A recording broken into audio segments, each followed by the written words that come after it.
Hello everyone. Today I am going to give a review on Tata Steel Limited. First of all, I would like to say why I have chosen Tata Steel to give a review on. Tata Steel is a market leader in the steel industry with around 30% of market share. And also in the latest news, the government of India has announced 111 lakhs of crores money for the national infrastructure pipeline. Actually, this is to develop infrastructure in India, and for development of infrastructure, steel is the main requirement. So, Tata Steel being a market leader, I would like to show how is the performance of Tata Steel. Now, coming to company profile, name of the company is Tata Steel Limited, which was formerly known as Tata Iron and Steel Company Limited. Then the parent group of Tata Steel is Tata Group, and the industry in which Tata Steel operates is iron and steel industry, a public limited company, and it is founded in 1907 by Jamshed Tata on 26th August, headquartered in Mumbai, Maharashtra, India. Area served by Tata Steel is worldwide. Tata Steel has operations in Europe also. The key people are Natarajan Chandrasekharan, who is the chairman, and T.V. Narendran, who is the CEO of Tata Steel Limited. Now, coming to the past, present and future outlook of Tata Steel. In the past, Tata Steel has acquired Bhushan Steel Limited in 2018, and this led to increase in the steel production of Tata Steel. And also in 2019, consolidated steel production grew by 35% year-on-year growth rate. And coming to the present performance, in response to COVID-19, when all the industries are suffering, company focused on conserving cash and liquidity by choosing conservative working capital approaches. And despite of difficult environment, Tata Steel recorded a production increase of 5% in the financial year 2019-20, when there is the impact of COVID in the fourth quarter of 2019 and 20. Coming to the future outlook, Tata Steel wants to be the leader in digital steel making by 2025 by adopting digital technologies. Merger of Tata Steel and Tata Steel Bhushan Limited is going to be completed by 31st March 2021. This is approved by all the shareholders, and this step is taken to increase the value of shareholders.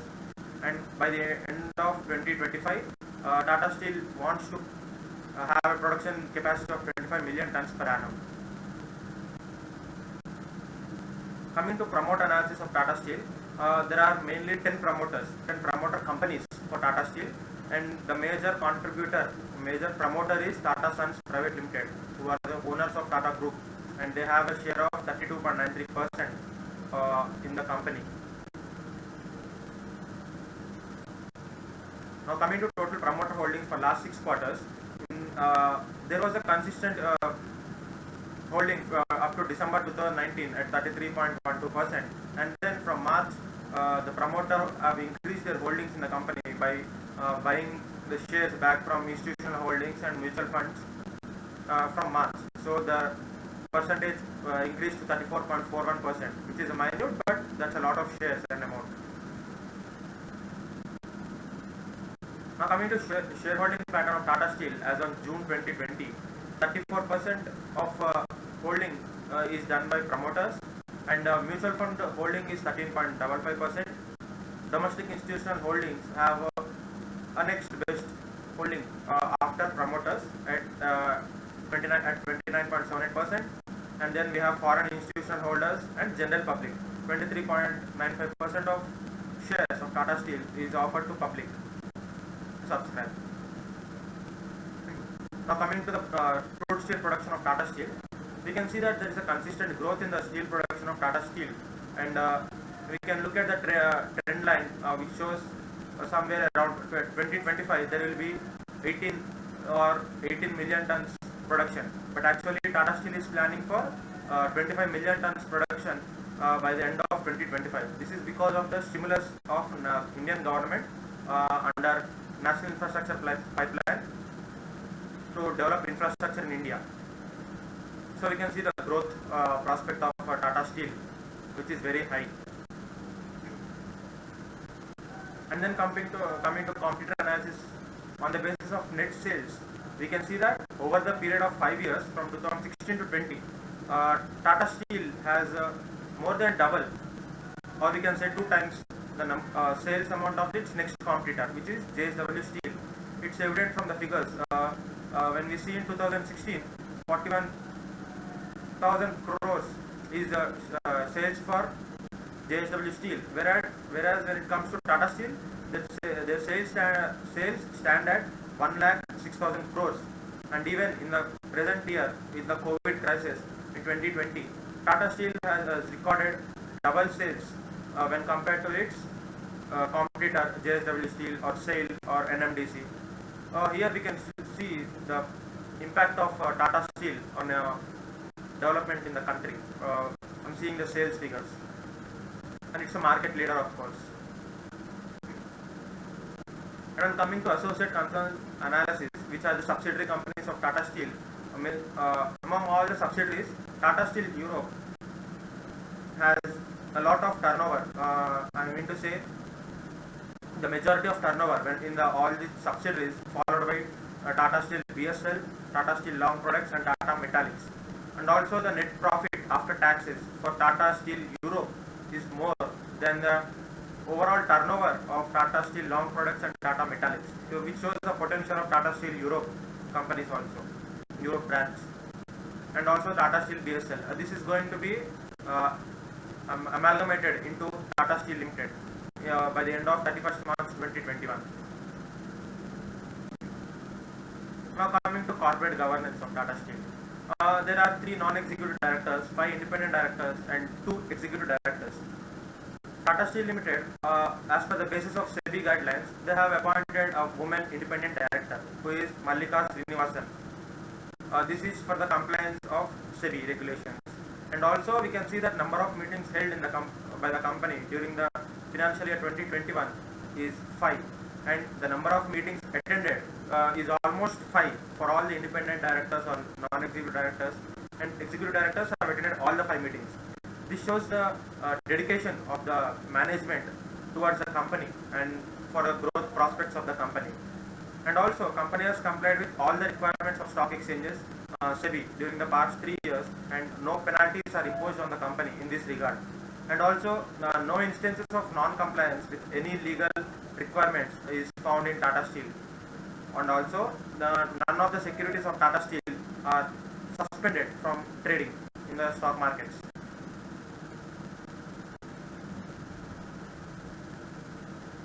When coming to corporate social responsibility, CSR activities, Tata Steel has a separate CSR advisory council comprising of great personalities who are key people in academics and also in development sector.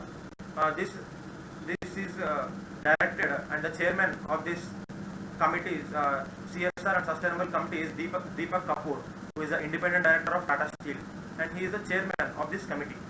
The CSR activities of Tata Steel focus on initiatives in the themes of education, health, water, livelihood, rural and urban infrastructure, and are in alignment with key focus areas of Tata Group. Which means to say, whole Tata Group as the CSR activities in these areas. And then, as per the guidelines of SEBI, 2% of average net profits for the last 3 years are to be spent on CSR. Here, in the case of Tata Steel, when the 2% of average net profits for the last 3 years is 173.53 crores, but the amount spent by Tata Steel on the CSR activities is 192.99 crores, which is almost 20 crores more than the compliance requirements, which shows the importance which Tata Steel gives for its CSR responsibilities. And coming to the price chart in the NSE, where the Tata Steel is listed, this is the price movement. We can see the fluctuating trend in Tata Steel, and there is no loss. If the person has invested in Tata Steel 5 years ago, at present he would be having the share price market is 381, which is he is having 81 rupees profit. But we can see the peak of the price at 1st February 2018, which is the highest around 800 for the stock. Then coming to directors' reports highlights, Tata Steel decided to pay a dividend amount of 1,143.93 crores to its shareholders who are having shares on the of the company, public holding. Tata Steel has 11,549 crores in cash and cash equivalents, and the liquidity position stands strong at 17,745 crores, which is highest in the steel industry. So we can say that the persons who want risk-free investment can go for Tata Steel because there is no scope of closure of the company, and even though the company gets into the situation of closing, the stakeholders are in safe hands. In the crude steel production of India raised by 8% to 18.20 million tons per annum from the previous year. Steel demand is affected as key steel consumption sectors struggling to operate during the COVID-19 outbreak. We can see that from the market where all the industries are suffering. As a result, Tata Steel is having a bit of influence by this COVID-19 outbreak. Board of Directors approved amalgamation of Vinpal Steel Limited and Tata Steel Limited, BSL Limited, into Tata Steel with the company by the way of composition scheme of amalgamation. And also Tata Steel Limited during the year under review has developed 155 new products in India. And also there are 34 complaints against sexual harassment in the company, Tata Steel, and in that 26 have been resolved and another 8 complaints are under investigation, and appropriate actions will be taken when they are proved guilty. Coming to independent auditor's opinion. First of all, let me tell you what is unqualified opinion. In many companies, if the company has provided all the books which are required for auditing to the auditor, and if the auditor says that the books are under true and fair view and they are complied with all the regulations and all the listing rules and regulations, then the auditor issues unqualified opinion, which means the entire thing is transparent in the company. There is nothing to hide. So for the past 5 years, from 1920 to 15 to 16, that's a 5 years under review, and every year the Tata Steel has an unqualified opinion, which is a good sign for the investors. Now coming to the financial part, we can see the sales to net profit margin in the graph. Sales have shown a consistent growth from 2016 to 20. We can see the positive trend line. And when coming to the net profit margin, there is a fluctuating margin. And in 2018, the net profit margin is higher at 14.05%. And in 2019, it reduced because Tata Steel has acquired Tata Steel BSL in the year 2018, and the cost of restructuring brought down the net profits of Tata Steel in 2019. And because of the outbreak of COVID, as the net sales decreased, the profits came down into 2020 as well. But we can see a positive movement in the net profits as well. Now coming to the cash flows, we can see from the previous year that the cash flows from operations reduced because of the COVID outbreak in the fourth quarter. The amount came down when compared to previous year by 20%, and also the cash flows from investing activities improved from the previous year because the Tata Steel has made investments in the previous year and they have got return on investments in the current year, and there is an increase of 50% in the cash flows from investing activities. And when coming to cash flows from financing activities, there has been a fall because the company has repaid its debts and also paid taxes in the year which were pending. So there is a reduction at 152%. And coming to the overall net cash flows, which was negative 4,458 crores in the financial year 2018-19, turned to 3,944 crores in the financial year 1920, which is a change of around close to 200, which is 187%, which is a very good sign. When comparing the key ratios of Tata Steel with industry average ratios are diluted because of the weaker companies which are operating in the steel industry. When coming to current ratio and quick ratio, they are below the standards of 2:1.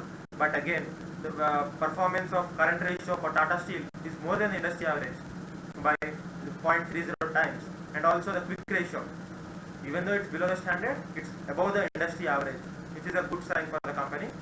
And the return on capital employed, the company has operations in large scale, so even though it's a small amount when compared to industry. That's a huge return for the company.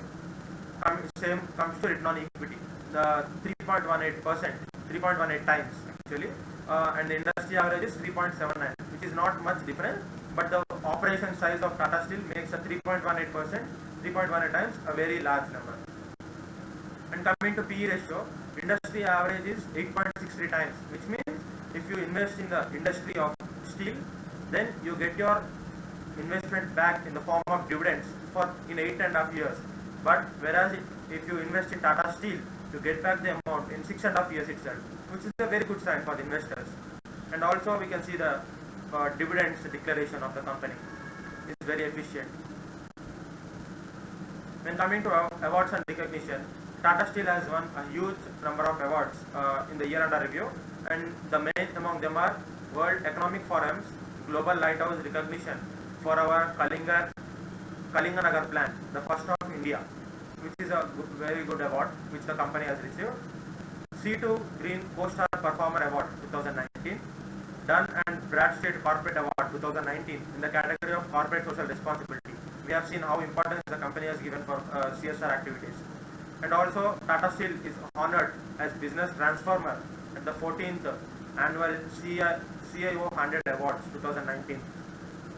Best Integrated Annual Report 2018 by the Asian Center for Corporate Governance and Sustainability in September 2019. Here, I would like to conclude saying Tata Steel has a very good performance, and the national infrastructure pipeline which the government is planning will have very good impact on the company, and the shareholders who want to invest can invest in Tata Steel because their sales are going to increase, and as a result the stock market price is going to increase. That's all. Thank you.